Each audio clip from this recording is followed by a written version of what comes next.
Hello बच्चों, कैसे हो। अर्धवार्षिक परीक्षा के अंतर्गत आज हम कक्षा चौथी के पर्यावरण विषय के प्रश्न को हल करेंगे। तो यहाँ पे पेपर देख लेते हैं। हम 2.5 घंटे का पेपर है बच्चों, और कक्षा चौथी का है। पूर्णांक दिए हैं, नंबर मतलब आपके 60 नंबर के हैं। बहुविकल्पीय प्रश्न के अंतर्गत है पहले प्रश्न से 5वें प्रश्न तक।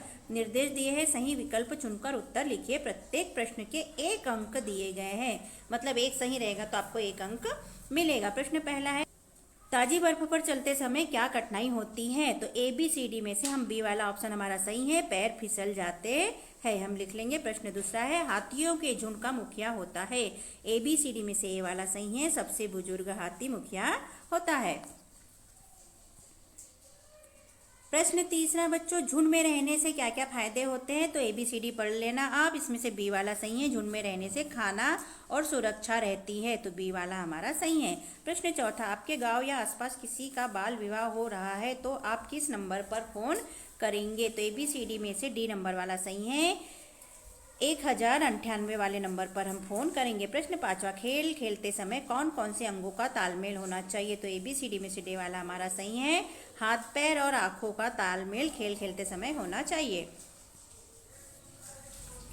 अति लघुत्तरीय प्रश्न के अंतर्गत बच्चों 6 से लेकर 10 तक प्रश्न दिए गए हैं। इसके नंबर भी एक प्रश्न के ऊपर 1 नंबर है। प्रश्न छठवा है, खालिस्तान जंतु के सिर के दोनों तरफ कान दिखाई देते हैं, तो हम लिख देंगे जिराफ और हाथी। प्रश्न सातवां है, रानी मधुमक्खी केवल खालिस्तान देने का कार्य करती है, तो हम लिखेंगे अंडा।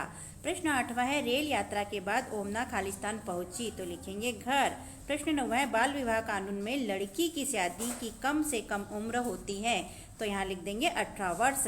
प्रश्न 10वां है, मधुबनी चित्रकला में मोर खालिस्तान का प्रतीक है, तो यहाँ लिख देंगे प्रेम, समृद्धि और ज्ञान का प्रतीक है। अति लघुत्तरीय प्रश्न के अंतर्गत बच्चों 11 के बाद प्रश्न चालू होते हैं, तो आगे देख लेते हैं प्रश्न।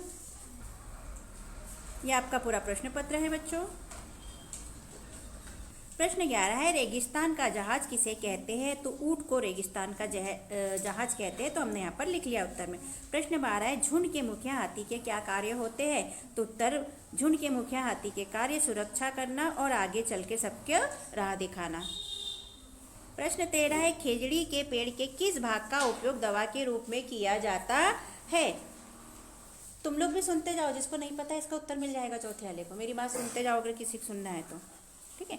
इसका उत्तर है, खेजड़ी के पेड़ की छाल का उपयोग दवा के रूप में किया जाता है। प्रश्न 14 है, पेड़ों से हमें क्या क्या प्राप्त होता है। तो उत्तर, पेड़ों से हमें फल, सब्जियां, फूल, दवा, जड़ी बूटियां, लकड़ी, गोंद, रबर आदि प्राप्त होते हैं।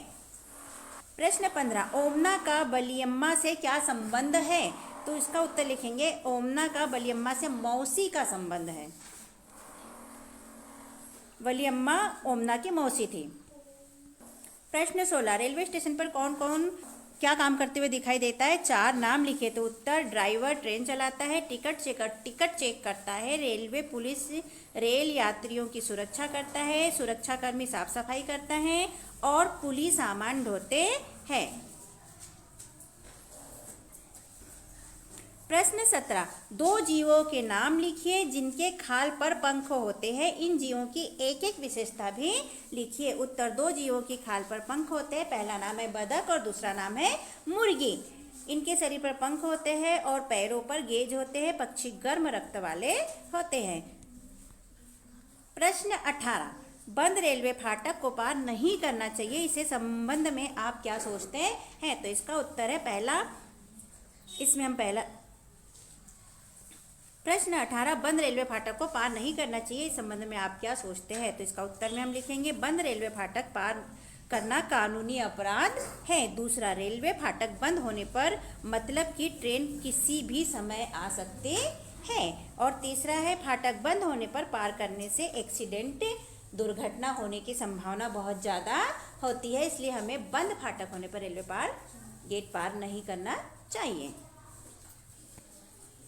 प्रश्न 19, भारत में खेलों के लिए दिए जाने वाले 3 प्रमुख पुरस्कारों के नाम लिखिए। तो उत्तर, खेल पुरस्कारों के नाम निम्न प्रकार है। पहला, मेजर ध्यानचंद खेल रत्न पुरस्कार, दूसरा अर्जुन पुरस्कार और तीसरा द्रोणाचार्य पुरस्कार।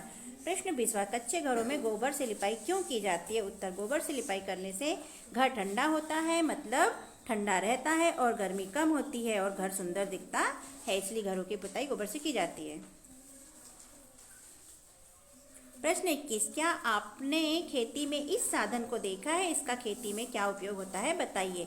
तो उत्तर, ऊपर हमने प्रश्न में देखा है बच्चों कि वहाँ पर एक चित्र दिया है, वो किस चीज़ का चित्र है? वो हल का चित्र है, तो हमने यहाँ पर लिख दिया हाँ, हमने इसे देखा है, इसे हल कहते हैं, इससे खेती खुदाई की जाती है और फिर खेत में फसल बोते हैं।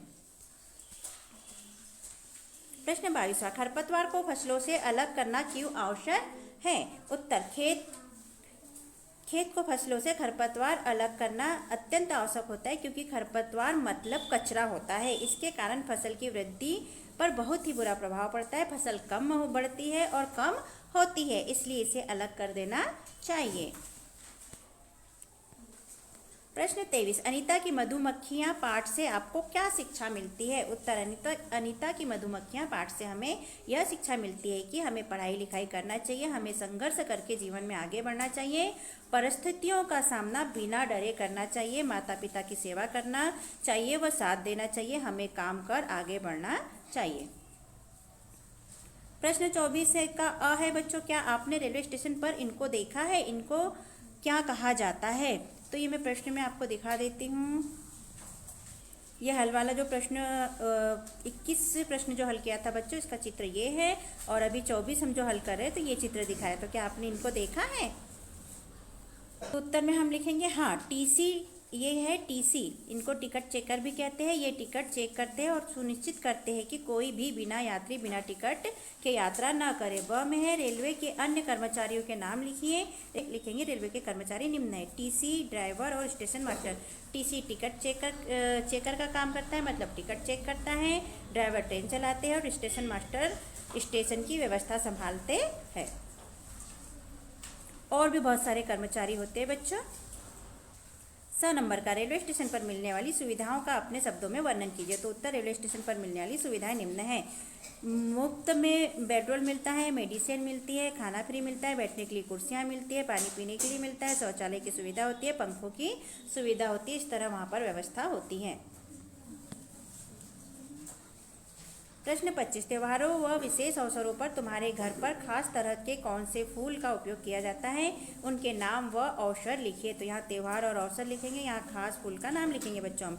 तो यहाँ जन्मदिन पे लाल फूल का उपयोग किया जाता है, फ्रेंडशिप डे पे भी लाल गुलाब का उपयोग किया जाता है, शादी और वर्षगांठ में गुलाब के फूल का उपयोग किया जाता है और फूलों के गुलदस्तों का उपयोग किया जाता है। धार्मिक कार्य पे जैसे पूजा पाठ में गेंदे के फूल का, गुलाब के फूल का और आदि फूलों का उपयोग किया जाता है। प्रश्न 26, क्या आपने अपने आसपास कोई तालाब या कुआं देखा है? पहले और वर्तमान समय में उनकी स्थिति में क्या क्या परिवर्तन हुए हैं, अपने शब्दों में लिखिए। तो उत्तर, हाँ, हमने अपने आसपास कुआं तालाब देखे हैं। पहले कुएं कच्चे होते थे, लेकिन आजकल सीमेंट से पक्के होते हैं। पहले खुले होते थे, आजकल उसे ढक देते हैं। तालाब पहले गड्ढा होता था, लेकिन आजकल वैज्ञानिक तरीके से तालाब बनाए जाते हैं। तो इस तरह यहाँ पर हमारा पेपर हुआ बच्चों हल। और आपको कैसा लगा प्रश्न को समझाना और लिखवाना? यदि अच्छा लगा हो तो आप हमारे चैनल को सब्सक्राइब कीजिए, वीडियो को लाइक कीजिए, शेयर कीजिए और कमेंट करके आप हमसे जो चाहें वो पूछ सकते हैं। Okay, bye bye. हमने अपने चैनल पर कक्षा चौथी की अंकुर अभ्यास पुस्तिका के सभी विषय के वीडियो बनाकर अपलोड किए हैं, जो आप हमारे चैनल पे जाके सब्सक्राइब करके देख सकते हैं। और कक्षा 5वीं की भी सारे विषय की 8 ग्रेड अभ्यास पुस्तिका के प्रश्नों को हमने हल करके यहाँ पर अपने चैनल पे अपलोड किए हैं, जिन्हें आप बच्चों चैनल पे सब्सक्राइब करके देख सकते हैं। तो आप हमारे चैनल को सब्सक्राइब कीजिए बच्चों, और वीडियो को लाइक कीजिए, शेयर कीजिए, जिससे कि हमें मोटिवेशन मिलते रहे और वीडियो अपलोड कर सके। Okay, thank you. फिर मिलते हैं अगले वीडियो में। Bye bye.